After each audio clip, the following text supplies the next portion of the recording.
Good morning, children. Welcome to the English class. Today we are going to concentrate on comprehension reading, comprehension or unseen passage. We have been doing comprehension or unseen passage, but today we are going to again recap what we already know and see what things we must keep in mind if we have to answer all the questions in a comprehension properly. Now, what are the things we have to keep in mind?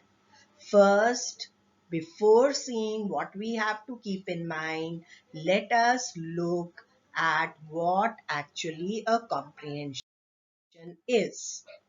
The word comprehension means simply the ability to understand something. Now, it means how much you can understand something which is read to you or which you listen to, and reproduce it or write it. To understand a passage or poetry text is a reading comprehension. So what exactly is a reading comprehension? It is to understand a passage in prose or a poetry or a poem and then answer the questions that follow. A reading comprehension reflects how far you can understand the writer's ideas.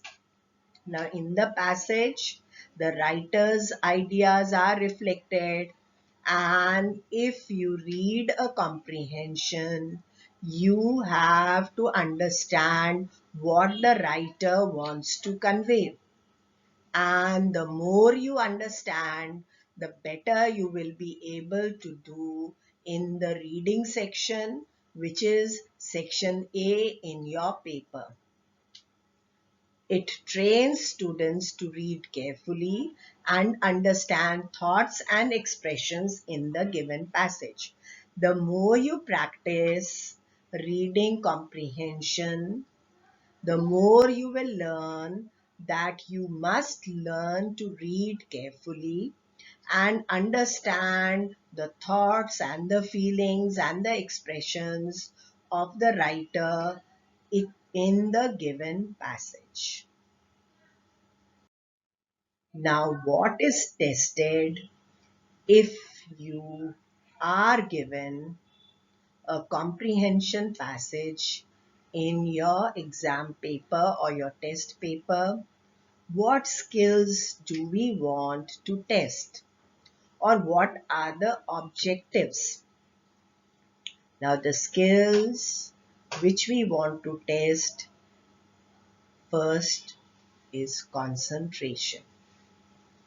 While reading the passage, you have to concentrate on the facts given and read it at least twice to grasp the ideas or the main purpose.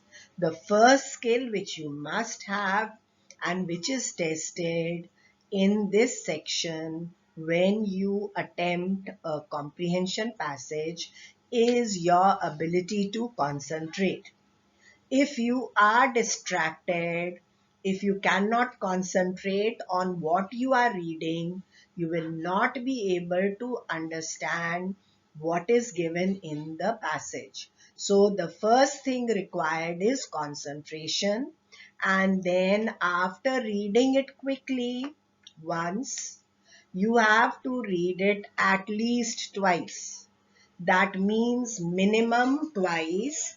You can read more than twice to grasp the ideas or the main purpose, to know what are the main ideas in the passage or the main purpose of writing this passage. So the first thing, the first skill which you require is concentration. And if you have concentration and you read this passage, you'll be able to quickly find out the ideas of the writer and what is the purpose of writing that passage. The second is the ability to separate the relevant information from the irrelevant. Now, I may read the passage, I may read any story, article, whatever I read, then I should have the ability to separate relevant, which is the important information, and some things which are not so important, which are not needed. And this is specially needed while I read and answer questions in a comprehension passage. Now, if I write irrelevant things, I'm not able to differentiate what is important and what is unimportant. I'm going to uselessly waste time and write things which are not needed. Sometimes we do not cut marks if you write something extra, but there is always a risk of writing something extra and leaving something which is relevant or important. Because you are busy writing extra things, you may leave what is important or what is needed. So you must have the ability to separate or to differentiate between the information which is needed and which is important, and leave the information which is not needed or which is not important. The third skill, which is very important, is your vocabulary. It is a test of your vocabulary. You must be able to give another word as a substitute for some word which they have given without changing the meaning of the original word. That means usually we give you a word and you are supposed to find a word which is the opposite or an antonym or similar meaning or a synonym, or they may ask you to give a word for a number of words from the passage. So you must be able to substitute without changing the meaning of the original word. Your skill in inferring meaning, that means sometimes you may not know the exact meaning of the word, but you should be able to guess or to try and read what is before and what is after and try to find the meaning.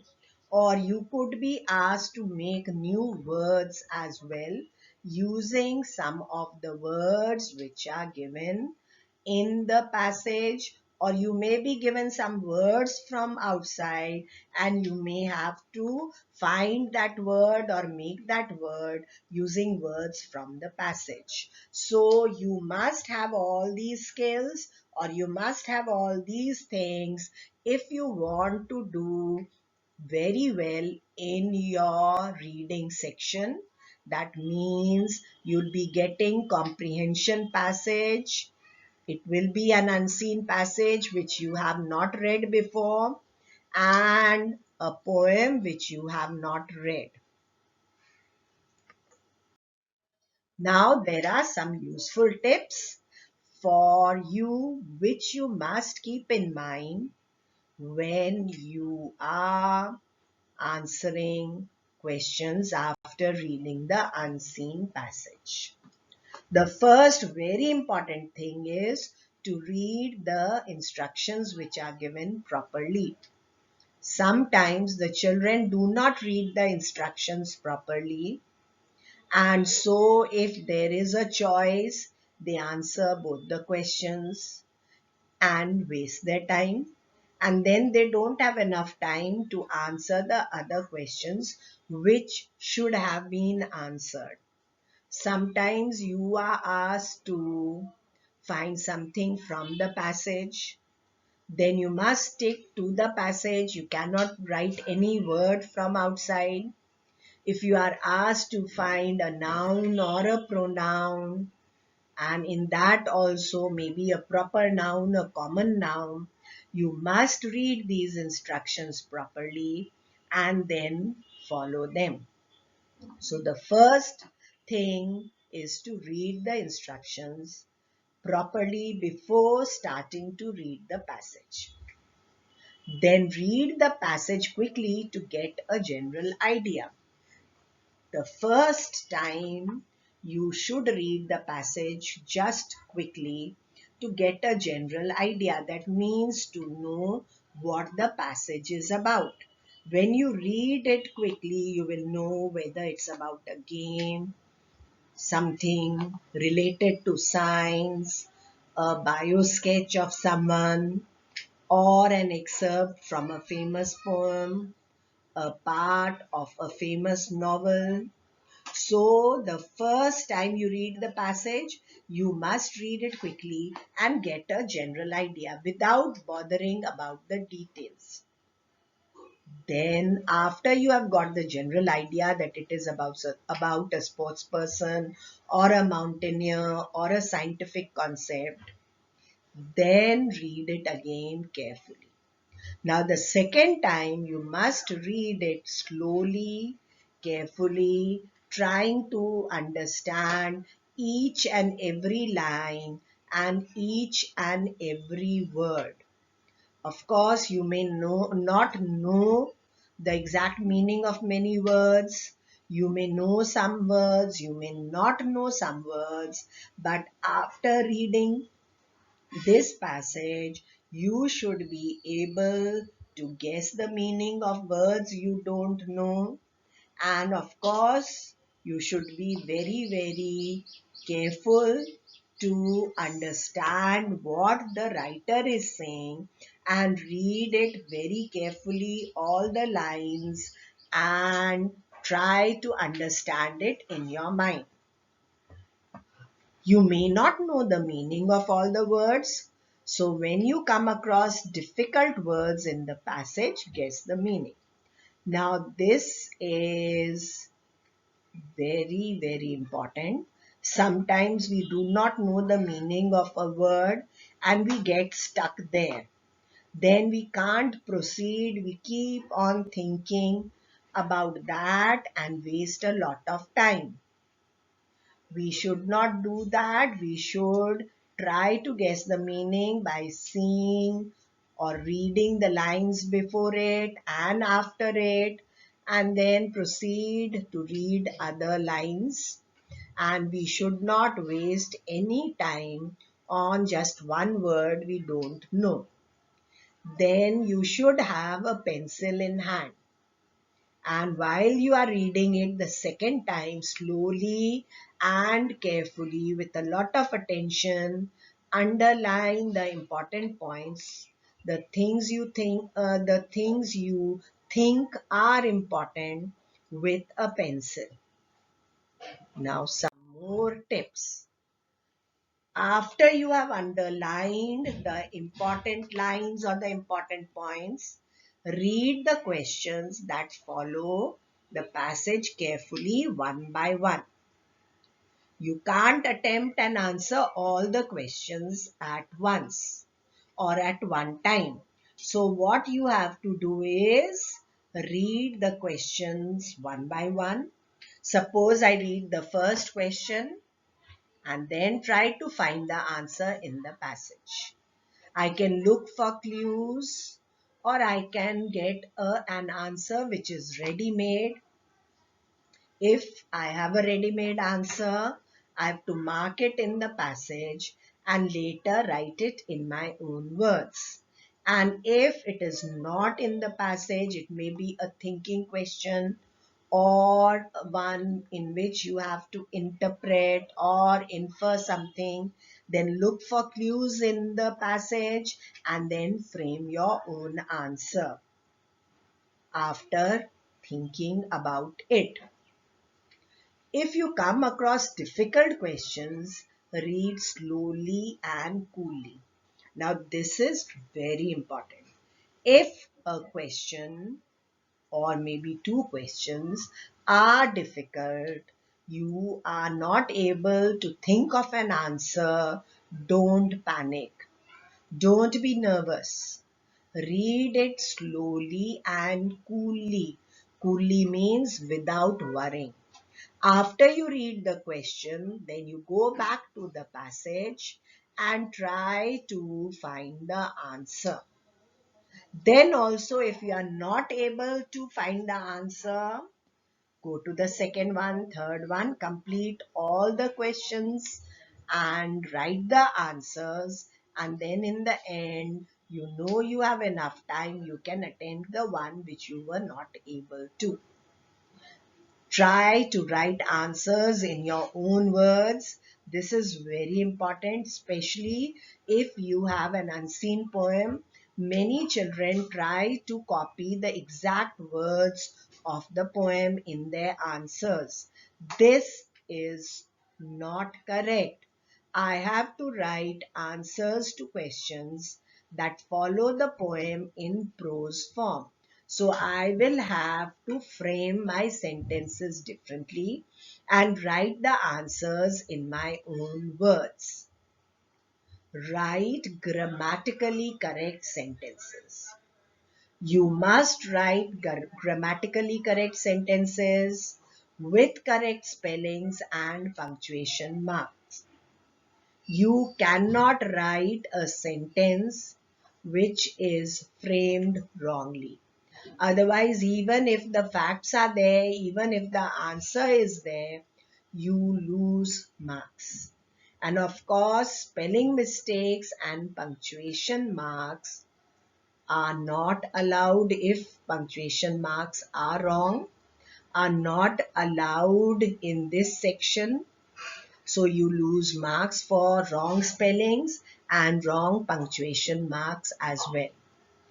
And last but not the least, it is a very important point, is revise all your answers before you submit the paper. Sometimes I may think of something in my mind, but I may not be writing it, or I may not have written it. And then when I'm revising my answers or checking my answers, I know that something has been left out and then I should add it. So children, I hope these tips you will follow and try to keep these in mind before you attempt any comprehension passage. Now there is a short sample passage for you. Let us see how you should attempt and complete a comprehension passage or reading comprehension in section A. Now you read with me the passage. I'm going to read it quickly for you. Many people put flowers in a vase. But in Japan, arranging flowers is considered an art. It is called ikebana and has been practiced for about 500 years. Japanese teens often study flower arranging in school, and professional arrangers spend years learning this art. I hope you know what is teens. Teens means teenagers from 13 till 19, when you are an adolescent or you are in your teens. These children go and study flower arranging in school, and then there are some professional arrangers. That means people who do this work professionally. They also spend years in learning this art of flower arrangement. Only a few flowers are used in an arrangement. In Japan, they don't use many flowers. They use just a few flowers in the flower arrangement. These are carefully chosen to make a graceful composition. But then a lot of care goes into selecting the flowers for their flower arrangement so that they have a beautiful composition. That means all together they have a very, very nice and beautiful, lovely flower arrangement. So a lot of care is taken to choose the flowers for their arrangement. The tallest flower represents heaven. Now in a flower arrangement you have flowers of all sizes. You sometimes have leaves and ferns and other green leaves, etc. also. But here in Japan, they use one flower which is the tallest. And what does the tallest flower represent? The tallest flower represents heaven. And the shortest is for earth. So they think heaven is above. So the tallest flower represents the heaven and the shortest is for earth because you walk on earth and it is very, very down to earth. And the one in the middle, we all are between heaven and earth. So all the ones, that means all the flowers in the middle, they stand for human beings or they stand for us. Now most homes in Japan have a special place where flower arrangements are displayed. Now it is so popular in Japan, that is the art of flower arranging or flower arrangements are kept in Japanese homes, in most of the homes, and they have a special place where they display their flower arrangements so that other people can also see. So it is very popular and people learn it professionally. Children learn it in school and then they practice it. Now let us see the questions which can follow such a passage. Now what kind of passage is it? It is an informative passage with a lot of information. It gives facts and sometimes it also gives a figure. That means a number. But feelings and emotions and other things, hatred, love, these are not expressed. So it is an informative article or an informative passage. Now let us look at the questions. Now answer the following questions. First question, what is ikebana? Now as you know that the passage will be right in front of you, so you can see from there and frame your own sentence. What is ikebana? Ikebana is the Japanese art of flower arranging. Or you can, in other words, frame your sentence. The Japanese art of flower arranging is called ikebana. Got it? How to answer? And in the first reading only, you should get an idea that it is about flower arrangement in Japan and the name is ikebana. How long has it been practiced in Japan? Now, if you were reading it carefully the second time, you would have underlined this sentence because you know that it sounds important. So it has been practiced in Japan for more than 500 years. Factual, informative articles will not have something where you have to think a lot. Usually you'll have the answers, ready-made answers in the passage, and you will just have to frame it in a different way in your own words and write it down. Now the third question. What is represented by the tallest flower? Now in a flower arrangement, you may have tallest flower, then some other flowers, then very, very short flowers. Now what is represented by the tallest flower? Yes, the tallest flower represents heaven. Now why they choose the tallest flower to represent heaven? Because we believe the heaven is above us. It is somewhere where God lives, where all good people go. So they use the tallest flower to represent heaven. Now how is earth represented? Earth is represented by the shortest flower. Why? Because Earth is down and we human beings, animals and other creatures walk on Earth.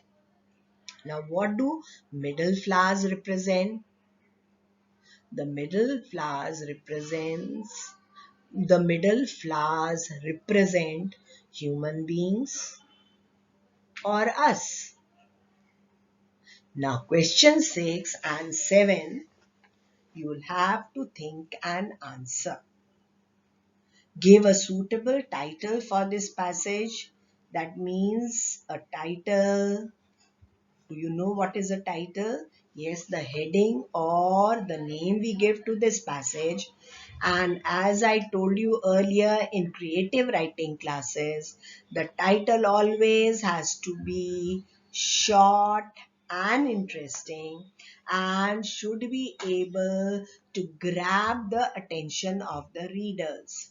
So it has to be short and interesting. Please do not write complete sentences. Now, can you all think of a suitable title? The easiest, I think, would be just to title it or name it Ikebana. Or you could have the Japanese art of flower arranging, colon and Ikebana, or Ikebana and then the Japanese art of flower arranging. Now the seventh one. Give antonyms of the following words from the passage. Now what are antonyms? You should know by now. Should I write opposites or should I write words which have a similar meaning? Of course, these words have to be from the passage. The words here are not in the passage, but you have to find the words from the passage. Now, first one is many. What is the opposite of many? Few. Few, few. Now, B is ordinary. Ordinary means what everyone else has or does. What is the opposite of ordinary? Special. Special, special. Now, C, I think, is the easiest. And you have been doing such words carelessly, carefully with a double L. Now this was a sample. First we read it. Of course I read it once because of time constraints, but you are supposed to read it twice. First to get a general idea of the paragraph or the passage or the poem, and second read it carefully and then mark the answers. And if you don't know, wait till the last, and when the other exercises and answers and everything is completed, then you can write the answer. Now I'm sure after listening to and watching these tips, you are going to attempt reading comprehension very, very differently and try to answer the questions in your own words. More in the next video, children. Thank you. Till we meet again. Take care.